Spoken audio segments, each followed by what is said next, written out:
Hello guys, എൻ്റെ പുതിയ വ്ളോഗിലേക്ക് സ്വാഗതം. ഇന്ന് ഞാൻ സ്വീറ്റ് പൊട്ടറ്റോ കൊണ്ടുള്ള വേറൊരു റെസിപ്പി ആയിട്ട് ഉണ്ടാക്കുന്നത് കട്ട്ലറ്റാണ്. നമ്മുടെ പാറ്റീസിൽ നിന്നും കുറച്ച് ഡിഫറെൻ്റ് ആണ് കട്ട്ലറ്റ്. നമുക്ക് ഏതായാലും വീഡിയോയിലേക്ക് വേഗം പോകാം. നമ്മൾ സ്വീറ്റ് പൊട്ടറ്റോ നല്ലതുപോലെ കഴുകി അതിൻ്റെ ചെളിയെല്ലാം പോക്കി നല്ലതുപോലെ ചെറിയ കഷ്ണങ്ങളായിട്ട് മുറിച്ച് വേവിച്ചെടുത്തിട്ട് ആ ചൂടോടെ തന്നെ നല്ലതുപോലെ കട്ടയൊന്നുമില്ലാതെ ഉടച്ചെടുക്കുക കേട്ടോ. ഉടച്ചെടുത്ത് കഴിഞ്ഞാൽ നല്ലതുപോലെ ഉടച്ചാൽ മാത്രമേ നമ്മൾ ആ കട്ട്ലറ്റിൻ്റെ ഷേപ്പ് കറക്റ്റായിട്ട് കിട്ടുള്ളൂ. അല്ലാന്നുണ്ടെങ്കിൽ അവിടെ ഇവിടെയും പൊട്ടിയൊക്കെ നിൽക്കും. അപ്പോൾ അതുകൊണ്ട് തന്നെ നല്ലതുപോലെ ഉടച്ചെടുക്കുക. എന്നിട്ട് അതിലേക്ക് കുനുകുന നിറഞ്ഞ സവാള ചേർക്കുക. പിന്നെ പച്ചമുളക് എരിവിനനുസരിച്ച് നിങ്ങൾ ഇഷ്ടത്തിന് ചേർത്തുകൊണ്ട് ഞാൻ ഒന്നേ ചേർത്തിട്ടുള്ളൂ. പിന്നെ ചെറുതായിട്ട് എരിഞ്ഞ ഇഞ്ചി, പിന്നെ അതിലേക്കുള്ളത് നമ്മൾ കുറച്ച് ബ്രെഡ് ക്രംസ് ചേർക്കണം. ബ്രെഡ് ക്രംസ് ഞാനിവിടെ ഉണ്ടാക്കിയത് തന്നെയാണ്, വാങ്ങിയതൊന്നുമല്ല. 2-3-4 ബ്രെഡ് പിച്ചി കളഞ്ഞ് നമ്മൾ മിക്സിയുടെ ജാറിലേക്ക് ഇടുക. എന്നിട്ട് അതും അടിച്ചെടുത്താൽ നല്ല ബ്രെഡ് ക്രംസ് ഇതേപോലെ കിട്ടും കേട്ടോ. അപ്പോൾ അതിൽ കുറച്ച് ബ്രെഡ് ക്രംസ് ഇപ്പോൾ നമ്മളിത് ചേർക്കുന്നുണ്ട്. പിന്നെ കുറച്ച് കോൺഫ്ലവർ ചേർക്കുന്നുണ്ട്. 1 ടീസ്പൂൺ ചേർത്താൽ മതി, വളരെ കുറച്ച് മാത്രം. പിന്നെ അതിലേക്ക് ഇടേണ്ട പൊടികളാണ് കേട്ടോ.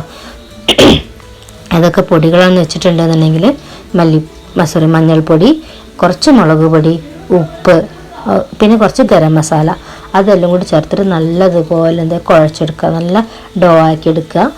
എല്ലാം കൂടി കുറച്ച് നേരം അധികം മിക്സ് ചെയ്തെടുക്കുമ്പോൾ നല്ലപോലെ എല്ലാത്തിലും കുഴഞ്ഞു കിട്ടും. എന്നിട്ട് നമുക്ക് ഇഷ്ടപ്പെട്ട ഷേപ്പിലേക്ക് കട്ട്ലറ്റ് ഉണ്ടാക്കിയെടുക്കാം. ഞാൻ ഒതൻറ്റിക് ആയിട്ടുള്ള സാധാ കട്ട്ലറ്റിൻ്റെ ഷേപ്പിലേക്കാണ്, വട്ടത്തിലാണ് ഉണ്ടാക്കിയെടുത്തത്.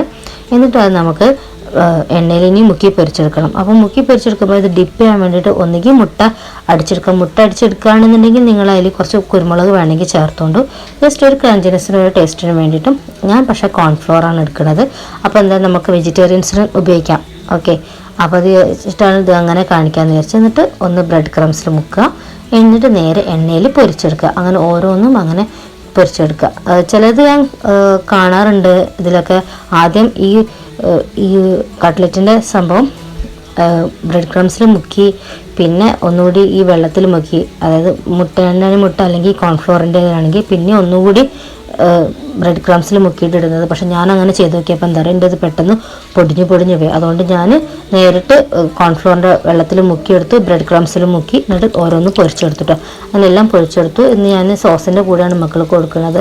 എന്തായാലും നിങ്ങൾ ഉണ്ടാക്കി വെക്കൊണ്ട് വളരെ പെട്ടെന്ന് ഉണ്ടാക്കാൻ പറ്റും. ഈ കുഴക്കുന്ന ഒരു സംഭവം മാത്രം നല്ലപോലെ ചെയ്താൽ മതി. അപ്പം നല്ല കട്ട്ലറ്റായിട്ട് കിട്ടും.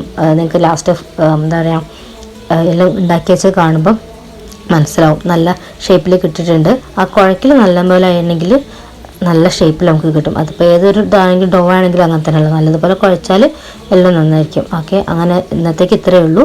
എല്ലാവരും ചെയ്തു നോക്കുക, എന്നിട്ട് അഭിപ്രായങ്ങൾ പറയുക. വീഡിയോസ് സ്കിപ്പ് ചെയ്യാതെ കാണുക, മുഴുവൻ കാണുക. ഓക്കെ, പുതിയൊരു വീഡിയോ ആയിട്ട് വീണ്ടും വരുന്നതായിരിക്കും. അതിലേക്കും കാണാം. See you, Tata.